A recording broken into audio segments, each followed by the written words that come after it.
जय हिंद सभी को। आज हम लोग ऑब्जेक्टिव सीरीज में विद्युत धारा का चुंबकीय प्रभाव को करेंगे। जो 10th क्लास में पूछे गए क्वेश्चन में इनमें भी बहुत सारे क्वेश्चन पूछे जाते हैं। अगर 10th क्लास की आप तैयारी कर रहे हैं, बोर्ड एग्जाम की तैयारी कर रहे हैं, तो इस सीरीज को जरूर देखें। अब हम लोग ऑब्जेक्टिव क्वेश्चन इसमें जितने भी हैं सारे ऑब्जेक्टिव क्वेश्चन को हम लोग कवर करेंगे।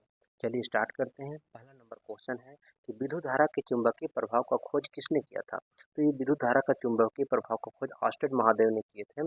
इन्होंने सबसे पहले विद्युत धारा का खोज किए थे। क्वेश्चन नंबर 2, चुंबकीय क्षेत्र में रेखाएं चुंबक के किस ध्रुव को प्रकट करते हैं। तो ये रेखाएं जो होते हैं वो उत्तरी ध्रुव को प्रकट करते हैं, उत्तर से दक्षिण की ओर जाते हैं। क्वेश्चन नंबर 37, फ्लेमिंग ने वाम हस्त नियम में अंगूठा द्वारा प्रदर्शित किया था। अंगूठा द्वारा बल को प्रदर्शित किया था। जो फ्लेमिंग के वाम हस्त का नियम था, हम लोग का 3 नियम पढ़ेंगे। दक्षिण हस्त अंगुष्ठ नियम, फ्लेमिंग के वाम हस्त नियम और राइट हैंड थंब रूल के रूप में 2-3 गो नियम पढ़ेंगे, जिसमें बोल रहा है फ्लेमिंग के नियम। अगला क्वेश्चन नंबर 4 है कि दक्षिण हस्त अंगूठ नियम के अंगूठे द्वारा किसको दिशा बताता है। वो चुंबकीय क्षेत्र को दिशा को बतलाता है, सॉरी धारा की दिशा को बताता है। और जो अंगुलियां दिखाते हैं वो किसमें, जब इस प्रकार से इधर अंगूठा होता है तो अंगुलियां ऐसे घूमते हैं। तो ये हो गया विद्युत धारा की दिशा और ये हो गया चुंबकीय क्षेत्र की दिशा। अगला चलेंगे क्वेश्चन नंबर 5। क्वेश्चन नंबर 5 बोल रहा है किसी भी प्रोटॉन का निम्न में से कौन सा गुण किसी चुंबकीय क्षेत्र में मुक्त गति करते समय परिवर्तित हो जाती है। तो वेग इसमें परिवर्तित हो जाती है कोई भी चुंबकीय क्षेत्र में। क्वेश्चन नंबर 6 है, बोल रहा है पश्चिम की ओर प्रक्षेपित कोई भी धनावेशित कण किसी भी चुंबकीय क्षेत्र द्वारा उत्तर की ओर विक्षेपित हो जाता है। तो चुंबकीय क्षेत्र की दिशा क्या होगा, ऊपर मुखी होगा। जब उत्तर की ओर जा रहा है, जब ये उत्तर की ओर जाएगा तो इसका ऊपर की ओर प्रक्षेपित हो जाएगा। नियम को एक बार बढ़िया से पढ़िएगा जरूर, उसके बाद ये सारा चीज देखिएगा। तांबे के तार के आयताकार कुंडली किसी भी चुंबकीय क्षेत्र में घूर्णी गति कर रही है। इस कुंडली में प्रेरित विद्युत धारा की दिशा को कितने परिभ्रमण के पश्चात परिवर्तन होता है। तो ये ऑप्शन नंबर सी है कि आधे परिभ्रमण के दौरान ये इसका निर्माण होता है। क्वेश्चन नंबर 8 बोल रहा है निम्न में से कौन सा किसी लंबे विद्युत धारावाही तार के निकट चुंबकीय क्षेत्र रेखाओं का सही वर्णन करता है। ऑप्शन नंबर डी, चुंबकीय क्षेत्र के केंद्रीय क्षेत्र रेखाएं जिनका केंद्र तारा तार होते हैं उसे ही प्रदर्शित करता है। क्वेश्चन नंबर 9, विद्युत प्रेरण की परिघटना। ऑप्शन नंबर टी सी बताता है चुंबकीय तथा चुंबक के बीच में अपेक्षित गति कारण कुंडली में प्रेरित विद्युत धारा उत्पन्न करता है। ये विद्युत प्रेरण की घटना को बता, इसको एक बार फिर से हम पढ़कर सुना दे रहे हैं। कुंडली तथा चुंबक के बीच में अपेक्षित गति के कारण कुंडली में प्रेरित विद्युत धारा उत्पन्न करना ही विद्युत प्रेरण कहलाता है।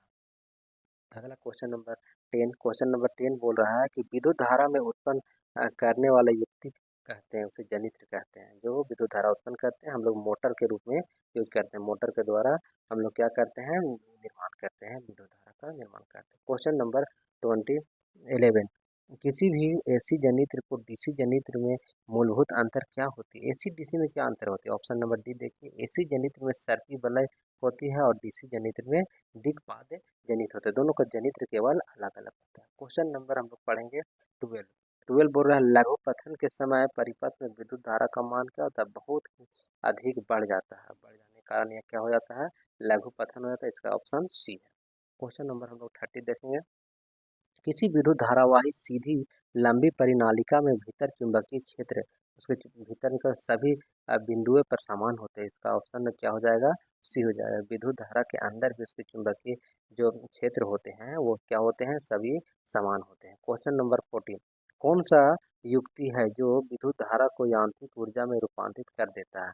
तो ये विद्युत मोटर है। विद्युत मोटर को क्या करता है, विद्युत धारा को यांत्रिक ऊर्जा में परिवर्तित कर देता है। अगला पढ़ेंगे हम क्वेश्चन नंबर 15, कौन सा साधित्र है जो यांत्रिक ऊर्जा को विद्युत ऊर्जा में रूपांतरित करता है। तो विद्युत जनित्र जो है, जो आंतरिक ऊर्जा में हवा से चलाते हैं तो उसे विद्युत में बदल देता है। तो दोनों में जरूर पढ़िएगा कौन सी ऊर्जा को किस में बदल देता है।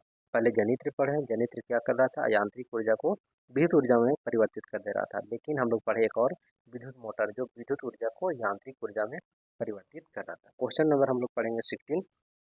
विद्युत मोटर किस ऊर्जा में बदलता है? तो विद्युत ऊर्जा को यांत्रिक ऊर्जा में बदलता है। Question number 17।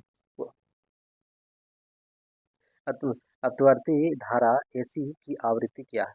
तो बोल रहा है ये 50 हर्ट्ज में काम करता है। हम लोग का जो प्रतिवर्ती धारा है वो एसी 50 हर्ट्ज में काम करता है। Question number 18। विद्युत जनित डायनोमो का सिद्धांत है। विद्युत चुंबकीय प्रेरण के सिद्धांत पर डायनोमो कार्य करता है। Question number 19। चुंबकीय फ्लक्स का मात्रक क्या है? तो चुंबकीय फ्लक्स का मात्रक है वेबर। आगे पढ़ेंगे, ये सब क्वेश्चन भी आई है, इसको याद कर लीजिएगा। विद्युत फ्लक्स का मात्रक क्या है? वेबर है। अगला क्वेश्चन नंबर 20। क्वेश्चन नंबर 20 हम लोग पढ़ेंगे। 20 का नंबर क्वेश्चन क्या बोल रहा है?